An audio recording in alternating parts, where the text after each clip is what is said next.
नमस्कार मित्रों, स्वागत है सभी का एग्री ज्ञान प्रेर अकेडमी में। और बीएससी एग्रीकल्चर को लेके ये आपका छठा वीडियो लेक्चर आ गया भैया। किसका? BSc agriculture second semester fundamental of agriculture economics. और आपका 80% सिलेबस हो गया था, 20% बचा हुआ है। 10% में ये वीडियो, 10% अगला वीडियो। और आपका जो बचा खुचा रह जाएगा वो एक मास्टर वीडियो में यानी मैराथन वीडियो में हम लोग कवर करते हैं।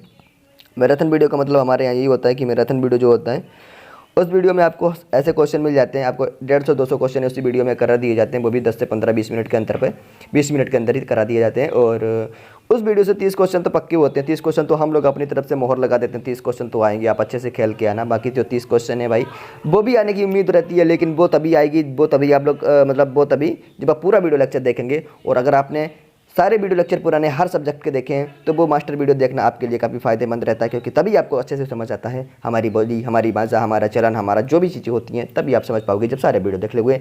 और दो नहीं, 3-3, 4-4 बार देखोगे उतनी ही ज़्यादा क्लियरिटी होगी। मित्रों, एक हमारा सबसे बड़ा आपसे विनम्र निवेदन है, हाथ जोड़ के, पैर जोड़ के, जो भी समझो। आप लोग काफ़ी लोग 200, 300, 400 व्यूज़ देखते हैं, मतलब चले जाते हैं। 200, 300, 400 लोग देखते हैं, लेकिन सब्सक्राइबर कितने हो जाते हैं? तो लगभग मान के चलिएगा 40। तो ये तो एक बड़ी शर्म की बात है। तो आप अपना कर्तव्य समझिएगा, यही मैं अपना कर्तव्य समझ रहा हूँ।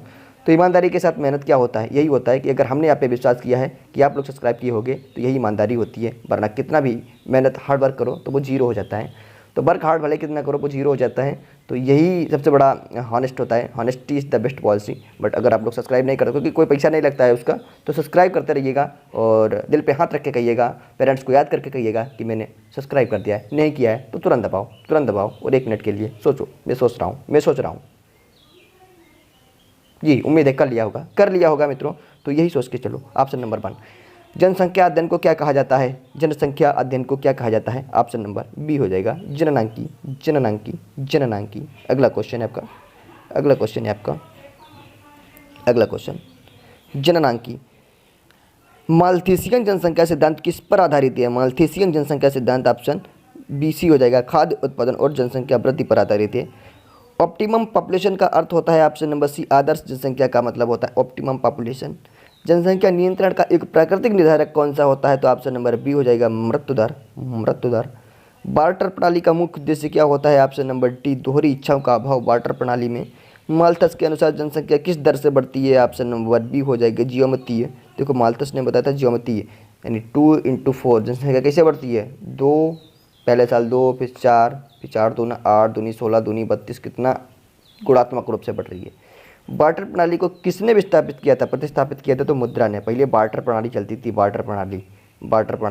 फिर विनिमय प्रणाली, मतलब जैसे कि कैसी प्रणाली होती थी? जैसे कि मेरे पास अगर गेहूँ है तो सामने वाले के पास अगर गेहूँ होगा तो हम क्या करेंगे? विनिमय करेंगे। मतलब गेहूँ वाले को गेहूँ दे दिए तो मतलब ऐसे ही विनिमय होता था, ठीक है। तो ये विनिमय हो जाता था। पहले चीज़ों का विनिमय होता था, गाय का विनिमय होता था, पैसे की जगह पर गाय चलता था, ठीक है। तो इस तरीके से ये बार्टर था। अगला है, जनसंख्या नीति का प्रमुख उद्देश्य क्या होता है? ऑप्शन नंबर सी, जनसंख्या की स्थिरता। अगला क्वेश्चन, भारत में पहली जनसंख्या नीति कब घोषित की गई थी? ऑप्शन नंबर ए हो जाएगा, 1952 में, 1952 में। अगला क्वेश्चन, राष्ट्रीय जनसंख्या नीति 2000 का मुख्य लक्ष्य क्या था? ऑप्शन नंबर सी हो जाएगा, क्या होता? जनसंख्या स्थिरीकरण। अगला क्वेश्चन, जनसंख्या वृद्धि का एक सामाजिक निर्धारक क्या है? ऑप्शन नंबर ए, विवाह की आयु। अगला क्वेश्चन, आदर्श जनसंख्या सिद्धांत किसने प्रस्तुत किया था? ऑप्शन नंबर बी हो जाएगा, एडविन कैनन ने। जनसंख्या की अधिकता से क्या प्रभाव पड़ता है? ऑप्शन नंबर सी हो जाएगा, बेरोजगारी में वृद्धि होती है। अगला क्वेश्चन, भारत में जनगणना कितने वर्षों के अंतराल पर होती है? तो ऑप्शन नंबर सी हो जाएगा, 10 वर्षों के अंतराल पर, 10 वर्षों। बार्टर प्रणाली में वस्तु विनिमय की कठिनाई होती है क्योंकि ऑप्शन नंबर डी है, दोहरी इच्छाओं की आवश्यकता होती है इसमें, दोहरी आवश्यकताओं की इच्छा। मुद्रा के प्रयोग से क्या सुविधा मिली? तो ऑप्शन नंबर बी हो जाएगा, व्यापार सरल हो गया। मुद्रा के प्रयोग से व्यापार सरल हो गया। भारत की कुल प्रजनन दर को स्थिर करने का लक्ष्य किस वर्ष तक रखा गया? तो ऑप्शन नंबर सी हो जाएगा, 2015 तक रखा गया। जनसंख्या पर नियंत्रण के लिए कौन सी विधि प्रभावी मानी जाती है? ऑप्शन नंबर बी, परिवार नियोजन। माल्थस के अनुसार जनसंख्या वृद्धि को नियंत्रित करने का प्राकृतिक तरीका क्या है? ऑप्शन नंबर बी हो जाएगा, युद्ध हो जाएगा। भारत में परिवार नियोजन कार्यक्रम कब शुरू किए गए थे? 1951 में आज़ाद होने के 2-3 साल बाद जस्ट यही शुरू किया गया था। 21 नंबर क्वेश्चन, आर्थिक दृष्टिकोण से अधिसंख्य जनसंख्या का क्या प्रभाव होता है? तो ऑप्शन 21 का सी हो जाएगा, बेरोजगारी, अधिसंख्य जनसंख्या। निम्न में से कौन सी मुद्रा का कार्य नहीं है? तो श्रम का साधन मुद्रा नहीं होता है, मूल्य की माप बिल्कुल, विनिमय का माध्यम बिल्कुल, संचय का साधन बिल्कुल, लेकिन श्रम की माप का कोई संबंध मुद्रा से नहीं है। जनसंख्या विस्फोट का मुख्य कारण क्या होता है? मुख्य कारण क्या होता है? कारण तो सभी हैं, लेकिन जनसंख्या का विस्फोट का मुख्य कारण क्या होता है? ऑप्शन नंबर सी, जब मृत्यु दर में अचानक से गिरावट आ जाएगी तब हो जाएगा। ऑप्टिमम पॉपुलेशन थ्योरी किस सिद्धांत पर आधारित है? तो ऑप्शन नंबर बी, उत्पादन और जनसंख्या संतुलित रहती है, वही ऑप्टिमम पॉपुलेशन थ्योरी कहते हैं। मुद्रा के बिना अर्थव्यवस्था को क्या कहा जाता है? ऑप्शन नंबर सी, वस्तु विनिमय प्रणाली कहा जाता है मुद्रा के बिना अर्थव्यवस्था को। मुद्रा किसे कहते हैं? मुद्रा किसे कहते हैं? विनिमय का सामान्य माध्यम को मुद्रा कहते हैं।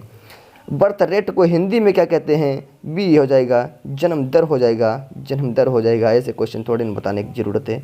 ऑप्शन नंबर 28 का, जनसंख्या वृद्धि को कौन सा कार्यक्रम नियंत्रित करता है? ऑप्शन नंबर सी, परिवार कल्याण कार्यक्रम, परिवार कल्याण कार्यक्रम।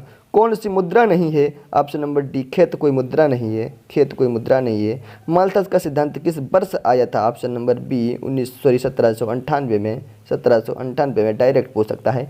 जनसंख्या वृद्धि का एक आर्थिक कारण है, क्या है? ऑप्शन नंबर बी, बेरोजगारी है, बेरोजगारी है। अगला क्वेश्चन, मुद्रा का सबसे प्रमुख कार्य क्या है? सबसे प्रमुख कार्य क्या है? ऑप्शन नंबर सी, विनिमय करना सबसे प्रमुख कार्य है। आदर्श जनसंख्या वह होती है, ऑप्शन नंबर बी, जो संसाधनों के अनुरूप हो, जो संसाधनों के अनुरूप हो। वाटर प्रणाली की सबसे बड़ी समस्या क्या है? ऑप्शन नंबर सी हो जाएगा, दोहरी इच्छाओं का अभाव, दोहरी इच्छाओं का अभाव। भारत की जनसंख्या वृद्धि लगभग कितना है प्रतिशत में? Option number B, 2%। कौन सी मुद्रा चलन में नहीं होती है? ऑप्शन नंबर डी, सोने की मुद्रा। कागजी नोट बिल्कुल, क्रेडिट कार्ड बिल्कुल, बिटकॉइन बिल्कुल। जनसंख्या में वृद्धि से क्या होता है? क्या होता है? ऑप्शन नंबर बी, जनसंख्या वृद्धि होगी तो बेरोजगारी बढ़ेगी। बचत में वृद्धि कहाँ से होगी? जीवन स्तर में वृद्धि कहाँ से होगी? जीवन स्तर घटेगा, ज़्यादा जनसंख्या होगी, बचत तो घटेगी भाई, खर्च बहुत ज़्यादा होगा, जनसंख्या ज़्यादा होगी तो बचत कहाँ से होगी? पूंजी निर्माण कहाँ से होगा? अगला क्वेश्चन 38, परिवार नियोजन का, अगला क्वेश्चन का एक साधन है, तो ऑप्शन नंबर सी के साथ जाएगा, सी के साथ जाएगा। अगला क्वेश्चन, मुद्रा की उत्पत्ति किसने की थी? किसने की थी? ऑप्शन नंबर डी, वाटर प्रणाली की कठिनाइयों ने, वाटर प्रणाली की कठिनाइयों ने। भारत में जनसंख्या नीति का क्रियान्वयन कौन करता है? तो स्वास्थ्य मंत्रालय करता है, स्वास्थ्य मंत्रालय। अगला है हेल्थ मिनिस्ट्री करता है। कौन सी संस्था जनगणना आयोजित करती है? तो ऑप्शन नंबर डी हो जाएगा, गृह मंत्रालय हो जाएगा, गृह मंत्रालय हो जाएगा। 42 क्वेश्चन, आदर्श जनसंख्या का अर्थ क्या होता है? ऑप्शन नंबर सी, जहां संसाधनों का पूर्ण प्रयोग हो। अगला है क्वेश्चन, निम्न में से कौन सा मुद्रा का गुण नहीं है? ऑप्शन नंबर सी, ज्वलनशीलता मुद्रा का कोई गुण नहीं होता है। बार्टर प्रणाली के अंतर्गत वस्तुओं का आदान प्रदान होता है। ऑप्शन नंबर सी हो जाएगा, वस्तु से वस्तु तक, वस्तु से वस्तु तक। अगला क्वेश्चन होता है, जनसंख्या पर नियंत्रण पाने के लिए सरकार द्वारा कौन सा प्रयास किया गया है? तो ऑप्शन नंबर सी, परिवार नियोजन कार्यक्रम, परिवार नियोजन कार्यक्रम। ऑप्शन नंबर सी हो गया। अगला क्वेश्चन, माल्थस के अनुसार जनसंख्या बढ़ती है, तो ऑप्शन नंबर सी, गुणोत्तर दशा से, गुणोत्तर रूप से, गुणे के रूप में, जैसे 2 दूना 4, दूनी 8, दूनी 16 ऐसे बढ़ती है, ऐसे जनसंख्या बढ़ती है। देख ली कितना खतरनाक बढ़ रही है। मुद्रा के विकास का प्रमुख कारण क्या है? तो ऑप्शन नंबर बी हो जाएगा, वाटर प्रणाली की समस्याएं, वाटर प्रणाली की समस्याएं। अगला नंबर, जनसंख्या वृद्धि का प्रभाव क्या होता है? ऑप्शन नंबर सी, संसाधनों पर दबाव काफी तगड़े से पड़ता है। परिवार नियोजन का मुख्य उद्देश्य क्या है? तो जनसंख्या का कंट्रोल करना। 50 नंबर क्वेश्चन, मुद्रा का वह कार्य जिसमें वस्तुओं के मूल्यों को आंका जाता है। ऑप्शन नंबर बी हो जाएगा, मूल्यमापन हो जाएगा, मूल्यमापन हो जाएगा, मूल्यमापन हो जाएगा। तो मित्रों, आपका यही सारे क्वेश्चन रह गए थे, 50 क्वेश्चन ये आपके हो गए हैं। तो हाँ, चैनल को सब्सक्राइब करिएगा और पीडीएफ से संबंधित जो भी इन्फॉर्मेशन हो, जो आप पीडीएफ लेना चाहते हैं, पीडीएफ के लिए आप मेरे टेलीग्राम और व्हाट्सअप चैनल से जुड़ सकते हैं, वहाँ से आपको पीडीएफ मिल जाता है। और जो भी आपके सेमेस्टर से जो भी डाउट होते हैं, सेमेस्टर से संबंधित सारे डाउट वहाँ पे क्लियर होते रहते हैं, और सेमेस्टर से संबंधित जो भी इन्फॉर्मेशन होती है तो डे बाय डे आपको मिलती रहती है। फिर मिलता हूँ नेक्स्ट वीडियो के साथ, तब तक के लिए टेक केयर, बाय बाय।